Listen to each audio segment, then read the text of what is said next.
Assalamualaikum warahmatullahi wabarakatuh. Berjumpa kembali dengan kami channel Error Kembar, sebuah channel tempat kita berbagi inspirasi, motivasi, tutorial, dan video pembelajaran. Jangan lupa hari ini untuk selalu bahagia dan bersih.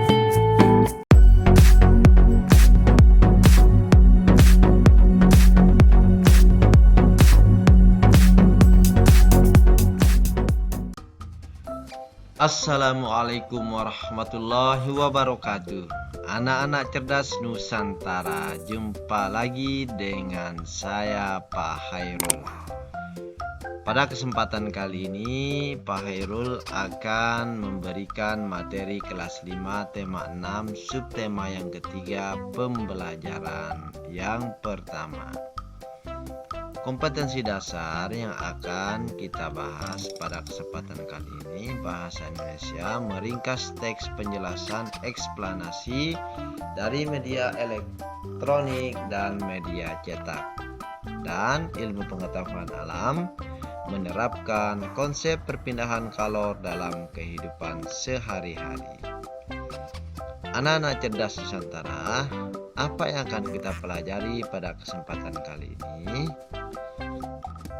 Pelajaran bahasa Indonesia, kita akan menentukan arti kata pada teks eksplanasi. Yang kedua, menentukan informasi penting dari teks eksplanasi. Yang ketiga, menjelaskan isi teks eksplanasi menggunakan peta pikiran. Dan yang keempat, menentukan kesimpulan teks eksplanasi. Sedangkan pada muatan ilmu pengetahuan alam, kita akan mengenal konduktor dan isolator. Juga kita akan mengenal peralatan sesuai sifat hantaran panas. Anak-anak cerdas Nusantara, simak pembelajaran berikut ini dengan seksama. Anak-anak cerdas Nusantara, masih ingatkah kamu mengenai perpindahan panas atau kalor dengan cara konduksi? Perpindahan panas dengan cara ini memerlukan zat perantara yang membantunya mengalirkan panas dari sumber panas ke benda yang lain. Ingatlah bahwa panas mengalir dari tempat yang panas menuju tempat yang lebih dingin. Ada perantara panas yang dapat mengantarkan panas dengan baik, dan ada juga yang tidak baik. Apa itu? Simak penjelasan berikut ini. Anak-anak cerdas Nusantara, silakan anak-anak cerdas Nusantara untuk menyimak, membaca, dan mencermati bacaan yang berjudul bahan konduktor dan isolator.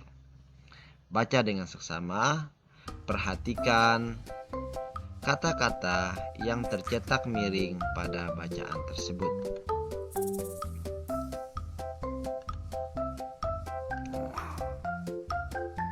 Setelah kita membaca, kita akan menentukan arti kata yang bercetak miring pada bacaan konduktor dan isolator. Kata yang bercetak miring yang pertama adalah bahan. Bahan artinya barang yang akan dibuat menjadi satu benda tertentu. Kalimat yang dapat kita buat seperti contoh, sebelum memasak kita harus menyiapkan bahan-bahan yang dibutuhkan. Yang kedua, menghantarkan. Artinya adalah menyalurkan. Kalimatnya, tembaga adalah bahan yang dapat menghantarkan energi listrik. Terus yang ketiga, ada konduktor. Artinya benda atau bahan pengantar panas, arus listrik atau suara. Kalimat yang dapat kita buat adalah besi merupakan salah satu jenis konduktor. Itu beberapa kata yang Pak Guru artikan dan Pak Guru buat kalimatnya. Untuk kata-kata yang lain, silakan anak-anak semua melihat dan mencermati tayangan berikut ini. Lalu buatlah arti serta kalimat dari kata-kata tersebut. Selanjutnya, kita akan menentukan informasi penting dari teks yang telah kita baca. Dapat kita buat dalam tabel berikut ini. Contoh, paragraf pertama, informasi penting dapat kita dapat adalah setiap bahan yang digunakan untuk membuat benda di sekitar kita memiliki sifat yang berbeda. Bahan yang dapat menghantarkan panas disebut konduktor. Bahan yang tidak dapat menghantarkan panas disebut isolator. Bahan yang sedikit dapat menghantarkan panas disebut semikonduktor. Sedangkan paragraf kedua, informasi penting dapat kita dapat adalah bahan konduktor biasanya terbuat dari logam seperti besi, aluminium, dan tembaga. Sedangkan bahan isolator misalnya kayu, kain, dan plastik. Bagaimana dengan paragraf ketiga dan keempat?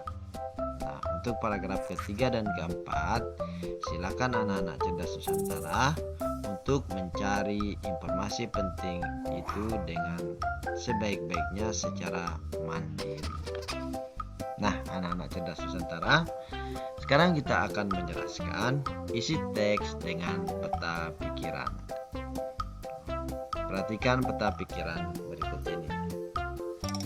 Di dalam peta pikiran ini terdapat 4 bagian karena bacaan yang telah kita baca tadi terdiri dari 4 paragraf.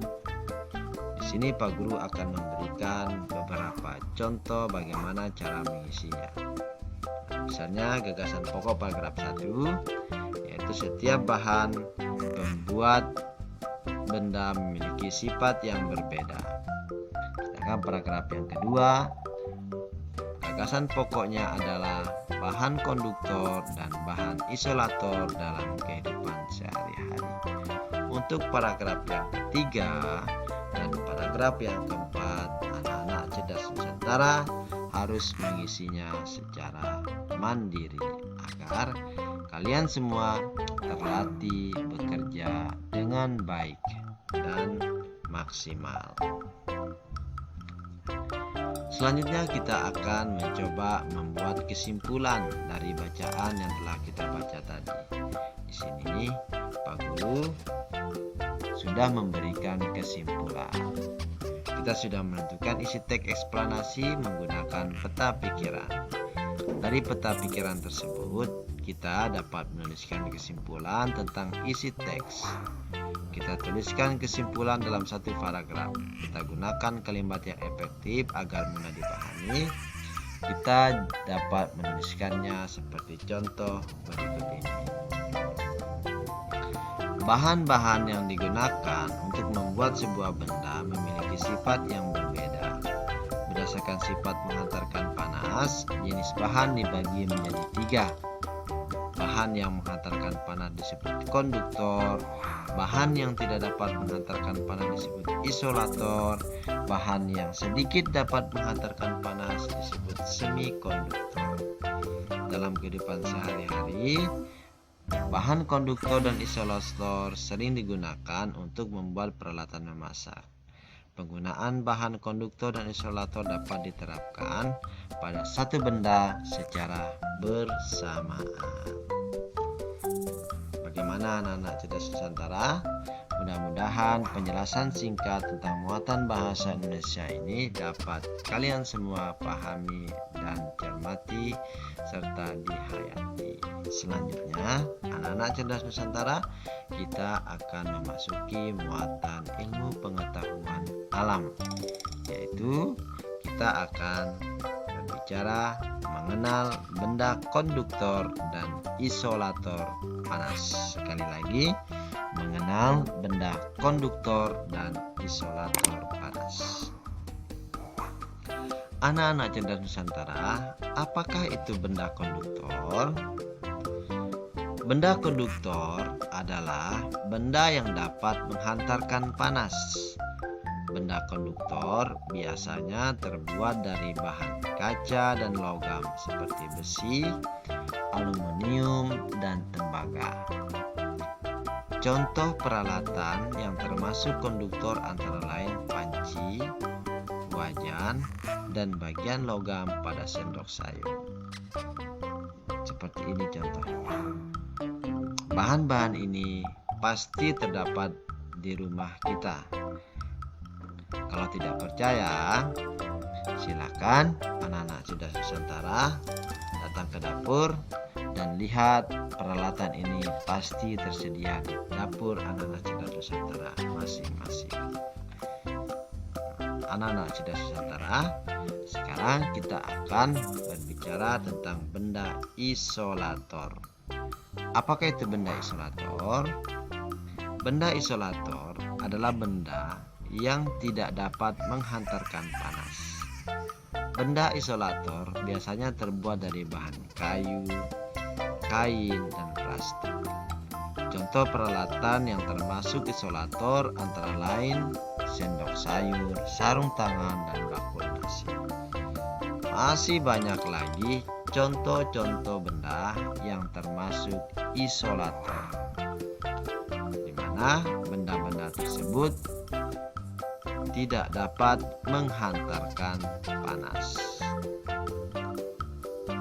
Selanjutnya, anak-anak Cerdas Nusantara, kita akan membahas benda, konduktor, dan isolator. Jadi, penggunaan bahan konduktor dan isolator dapat diterapkan secara bersamaan pada suatu benda. Salah satu contohnya adalah setrika.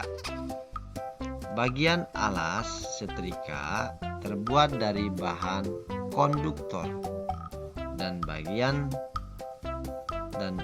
pegangan terbuat dari bahan isolator. Penggunaan bahan isolator pada bagian pegangan setrika berfungsi untuk mencegah panas mengalir dari alas setrika ke tangan. Aliran panas akan berhenti pada bahan isolator. Dengan demikian, tangan kita akan terlindungi dari panas saat menggunakan setrika. Peralatan lain yang menggunakan bahan konduktor dan isolator sekaligus yaitu panci, ceret, dan sayur. Ayo anak-anak Nusantara, tugas kalian sekarang adalah tuliskan 5 contoh bahan yang menggabungkan antara bahan konduktor dan isolator di rumah kalian. Ingat, 5 bahan yang menggunakan bahan konduktor dan isolator di rumah kalian. Selamat mencoba dan selamat mengerjakan. Demikian anak-anak.